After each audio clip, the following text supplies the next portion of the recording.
The Trump administration is turning up the heat on Prime Minister Mark Carney over his Davos speech. I've seen what happens when a technocrat tries to pivot and become a politician. It never really works out well. So I would just encourage Prime Minister Carney to do what he thinks is best for the Canadian people, not his own virtue signaling. He rose to power on an anti-American, anti-Trump message, and that's not a great place to be when you're negotiating with an economy that is multiple larger than you are. I would not pick a fight going into USMCA to score some cheap political points. Either you are working for your own political career or you're working for the Canadian people. Okay, let's bring back the power panel on this. Paul Wells, Amanda Alvaro, Tim Powers, and Jordan Leichnitz. Paul, it feels like this is a footnote in the Davos speech. So don't come at the big economy sort of threat that was there by the Treasury Secretary. Never heard the Prime Minister accused of virtue signaling before. What do you make of these latest things from the highest levels of U.S. power? I think sometimes when you're a cabinet secretary in the Trump government, you wind up on CNBC and you've got to fill 5 minutes of space and you're not really sure what you're supposed to say. So you reach into the songbook and you pull out some of the old favorites. I absolutely believe that Donald Trump is angrier at Mark Carney than he was a few weeks ago. I believe that Secretary Bessent is the last person on earth to know why that would be the case or to have any wisdom to impart to anyone about how to fix it. There's just going to be bumps on this road, and this is one of them. There are things to criticize about the Carney speech. I think one of the obvious things to say about it is that it doesn't in itself answer any of the big questions facing Canada as it go forward. Does Canada buy F-35 jet fighters or not? How do we fix NORAD? And on and on and on. But to call it virtue signaling is to show that you're not very good at listening to speeches. And honestly, if your boss is Donald Trump, why would you? Jordan, what are your thoughts on what the Treasury Secretary said there? Because he sort of accused the Prime Minister of aggressively walking back the point of Davos, which caused Carney to say, no, I meant every word, and here we are now. Yeah, I mean, these guys are bullies, right? And this is the orientation, the implied threat about the trade negotiations baked in there. It's all sort of par for the course for them. And I think this idea of back and forth discussion about what did or didn't happen on the phone call with the Prime Minister, I would be more inclined to believe the Prime Minister, certainly, than the Americans. Now, that said, of course, the media doesn't get readouts of these calls, so we don't really have anything to point back to. But it stands to reason that Carney did what he did because there is a strong domestic audience for this, and you can certainly see that reflected in the poll numbers this week.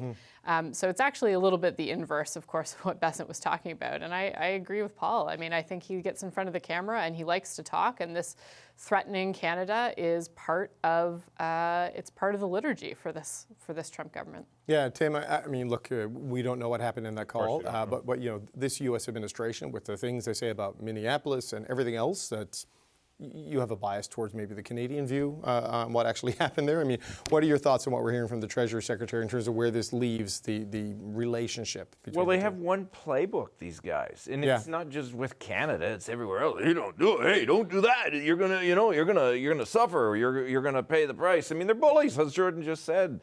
And I'm sure Bessent would be the first guy if you were in an alley or where was it, Paul, in Brockville? If you looked at him the wrong way, he'd probably turtle. Brock Vegas. And Paul knows what I refer to. But look, he's going to say what he's going to say. And I think it is to stir up anxiety in Canada, to cause some division in Canada. And it wasn't only last week the Americans were saying, Ambassador Hoekstra and others, stay out of our politics. Well, they love messing around in ours. And it's to cause, as they do everywhere else, destabilization. So I wouldn't be too fussed about it because they'll probably have another target in another day. It kind of proves the point, though, Amanda, of what the Prime Minister said in Davos, right? Like, whatever you think the motivations of it was, is that you can't rely on them anymore. We all have to find different paths and different partners in a world of imperfect choices. But, there are the trade talks going on in all of this. I mean, what do you make of what we heard from Bessent there?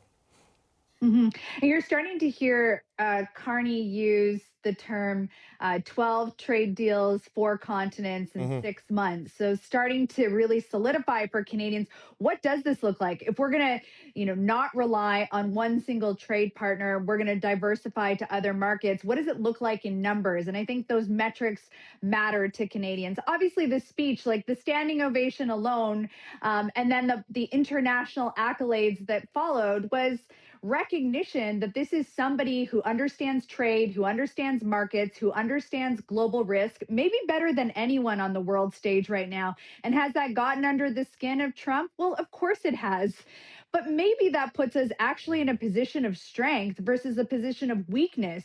If we were sitting back in Canada without those 12 deals in 4 different continents in 6 months, and we were relying solely on CUSMA, I think what he's doing is he's standing firm on his positions while keeping the dialogue open. Obviously, it's important to continue a trade relationship and a good relationship with the U.S., but he's made it very clear that that relationship isn't the only relationship. And again, I would argue that that puts us actually at a position of strength when we head to the negotiating tables. Well, you have to wonder if the fierceness of the U.S. reaction is the way the president's speech was received versus the way the prime minister's speech was received, and who the world is kind of listening to on a lot of these issues. And look, it's resonated with Canadians as well. To go back to what Paul referenced earlier, there's some new polling we want to show you in the wake of the Davos speech and the Quebec City speech.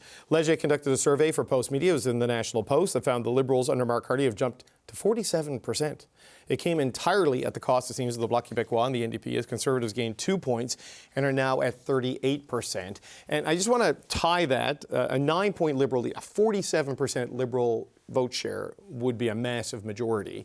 And today, as the premiers were here, some of the Conservative premiers were asked today about the vote on Pierre Poilievre's leadership this weekend, and what they expect from the results and whether they're going. Have a listen to this. It's not something that I've been focused on. I mean, I won't be attending the convention. I'm not a member of the federal party, so I've kind of been focused on my Nova Scotia priorities. Thank you. Has he reached out to you? I think I had some short exchange with him, but nothing meaningful. But I wish him well in what he's trying to do. Well, I'm really focused on Ontario. We're having our convention the same time they are. So I'm focusing on this weekend, getting the message out to our progressive conservative base. I suspect he'll do well. Listen, we're in an environment that is, very much politically charged, not just within our provinces or our nation, but, I think we're seeing that in fairness around the world. And so I don't know if the number will be as high as what, traditionally leaders have expected or received. But I think you'll see a strong, my view would be you'd see a strong mandate for the leadership that Pierre Poilievre has provided. And I'm not going to be able to make it, but I do wish him well. So, Paul, what do we make of this dynamic? I think of the 4 sort of conservative premiers in English Canada, anyway, only Daniel Smith is going to be at the convention, and that polling data from Leger, boy, that's a pretty bad data set for Pierre Poilievre going into this vote on Friday. Yeah, his approach into this convention is about as bad as it could be, given the fact that he had a really impressive score in the popular vote and in seat count in the last federal election.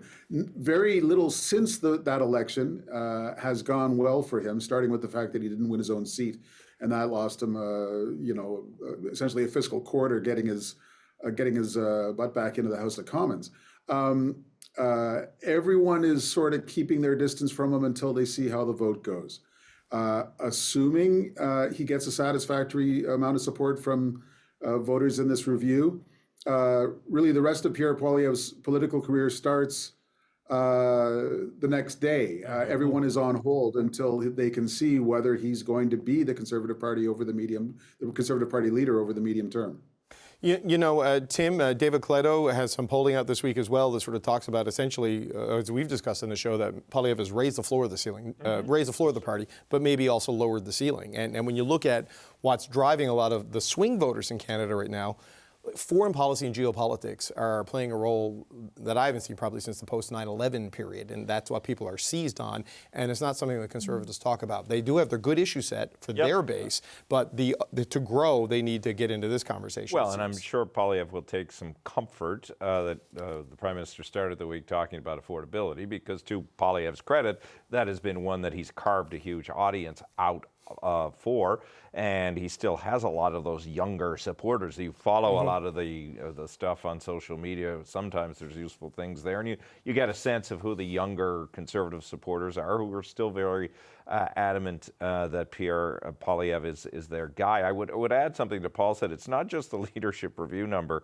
I think a lot of us are wondering what happens Saturday morning or Sunday. Is there a floor crosser that takes off, the halo effect that could be there?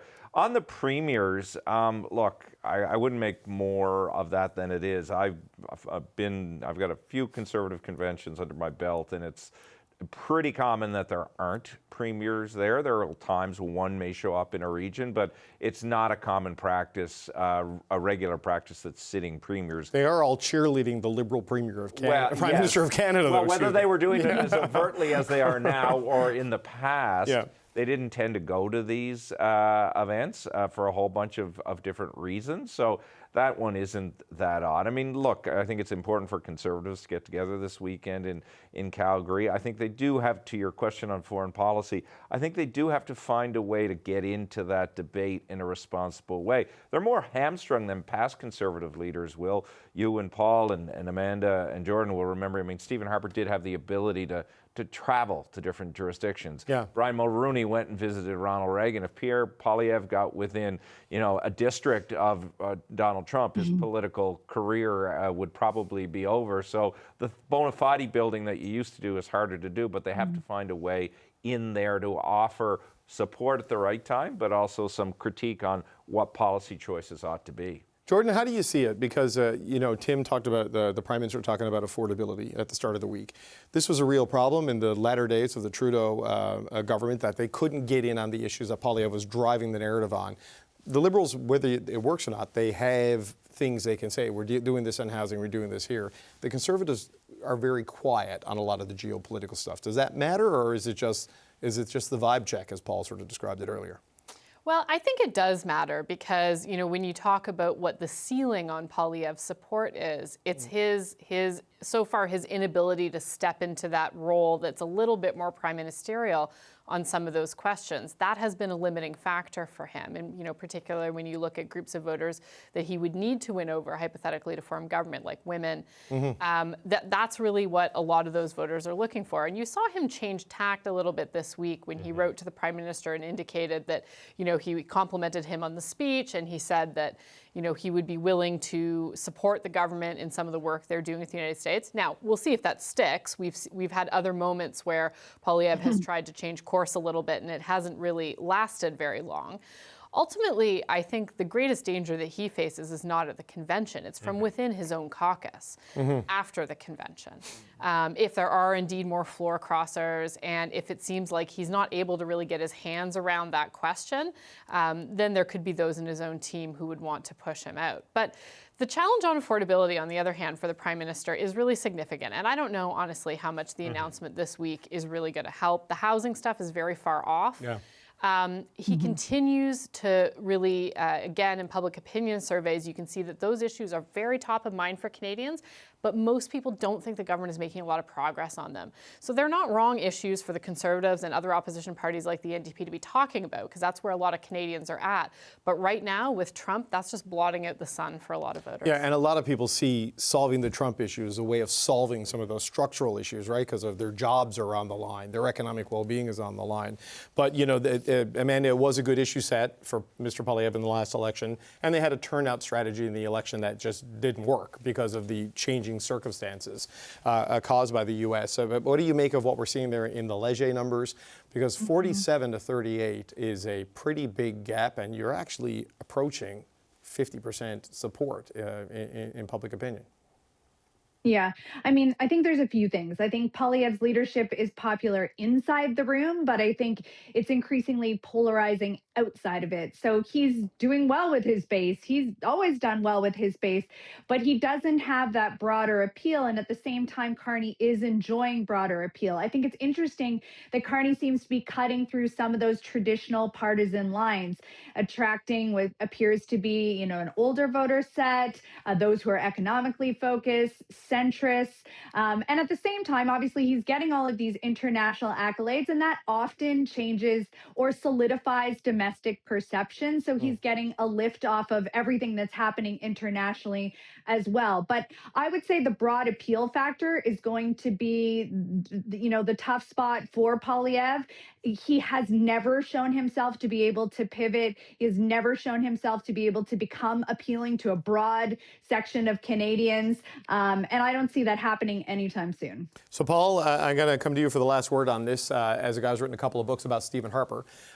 Stephen Harper, it's been since 2005, since there was a leadership review inside the Conservative Party. Stephen Harper got 84% at that convention. This was after he lost the election, but reduced the Liberals to a minority and then would go on to win and form government. Does Pierre Poilievre need to do better than Stephen Harper in 2005? Does he need to beat 84%? Do you think he can do it? I really don't think there's a number. Say he got 82, that would not be fatal. Say he got 90 and then, 3 MPs crossed the floor. I mean, I think, to use a recently coined term, it's a vibe check. The question is, can Poilievre present himself over the next several months as a compelling alternative prime minister to the one we have in place? And that's been the question, I mean, at least since Mark Carney came along, and it's going to continue to be the question. If the number, look, I think he's going to get 80s, maybe 90s. But if we're all surprised, if the number's in the 70s, Paul, then that's probably curtains, is it not? I mean, I'm not suggesting even remotely that that's where it's going to go, but there is a floor he can't fall through at a convention like this. Yeah, look, whatever the number is, if there's clear disarray on the podium and he goes up to the mic looking flustered and it's easy for us to invent sort of science fiction scenarios in which he's in trouble. The great thing about the news is that it tells us what the news is and then we get to react to it after it happens. And that is much stronger. Well, fine. If you're going to end our punditry panel with a fact-based statements like that, we're just going to have to say goodbye. All right, we are out of time. We got to let you go. Paul Wells, Amanda Alvaro, Tim Powers, who's going to get a Mr. Jones Pizza, and Jordan Likeness. Thank you very much.